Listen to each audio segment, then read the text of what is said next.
Hello guys, and here is the next urban news episode. I make these episodes weekly, so subscribe to the channel not to miss the future content. And before we start, of course, I'd like to thank all my amazing Patreon and not only Patreon supporters.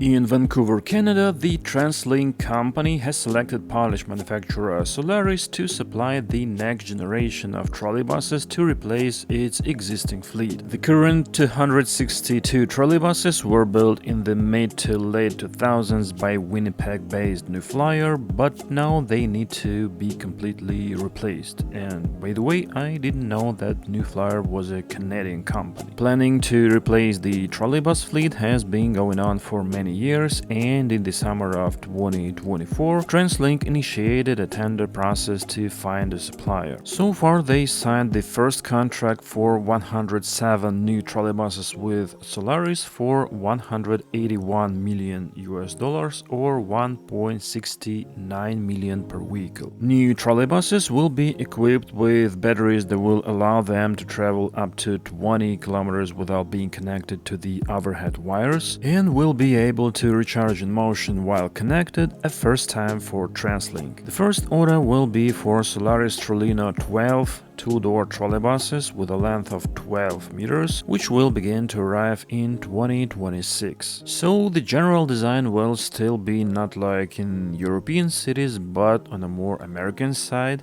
to meet the local standards, I guess. By the way, in August 2023, Solaris already tested the Trolino 12 vehicle in Vancouver, successfully demonstrating compatibility with existing infrastructure. In the future, TransLink intends to order 155 more trolleybuses from Solaris, which will begin to arrive in 2028 and replace the rest of the fleet. And in addition to the usual 12-meter trolleybuses, this order will also include Solaris Trolino 18 articulated units. Hanover's public transport operator has signed a contract with CAF for the supply of 42 TW4000 trams, the first of which will arrive in the fall of 2026. Among the innovations, there are infrared sensors in the doors that will automatically detect passengers standing in front of and open them, which will eliminate the need to press buttons. Although I have a slight concern that this only sounds innovative, but in practice it may glitch and cause more trouble than benefit. In addition, new trams will have a larger multi-purpose area for wheelchairs, strollers and bicycles, a wish that was especially frequently expressed in previous passenger surveys. The new generation will also be equipped with driver assistance system, which detects large obstacles on the road and sends a warning to the driver, after which the brake is applied automatically. After the launch of the first unit in the fall of 2026, 41 more trams will be delivered in the coming months. They will replace the older models of the TW6000 and TW2000 series and will be characterized by lower energy consumption. The value of the main contract is just under 150 million euros. London Mayor Sadiq Khan has launched a consulting process on a plan to make Oxford Street a pedestrian zone to revive the city's busiest shopping center. Despite previous unsuccessful attempts and likely local opposition, Khan aims to gather Londoners' opinions on his plan to remove traffic from one of the city's most famous streets. Oxford Street was known as the country's main street, but in recent years it has suffered, Khan said, referring to the decline in footfall accelerated by the pandemic. As he said, his plan will help unlock the true potential of Oxford Street and support good businesses while creating new jobs and stimulating growth. The street is an important east-west artery connecting Marble Arch to Tottenham Court Road, with an estimated annual contribution to London's economy of £25 billion in 2022. By the way, during rush hours the roadway is already designated as a bus lane and private cars are prohibited to reduce congestions. However, during the consultation, which runs until May 2nd, the pedestrian-only plan could spark local opposition from those who fear that traffic will spill over into neighboring streets. Meanwhile, Morocco's national railway operator ONCF has awarded CAF a major contract for almost 600 million euros to supply 30 modern intercity trains. This is CAF's first contract in Morocco and will be financed through the Spanish government's fund TM. These new intercity trains will be designed for speeds up to 200 km per hour, offering a high level of performance and comfort for passengers. Each train will have more than 500 seats, including places for passengers with disabilities. CAF trains in Morocco will serve key routes including the Fes-Marrakesh and Kenitra-Fes lines, improving regional connectivity and expanding passenger transportation options. As a part of its long-term strategy, ONCF aims to increase national rail coverage to 87% of the population by 2040, up from 51% now. And this will mean that more than 40 Moroccan cities will be connected by rail, up from the current 23.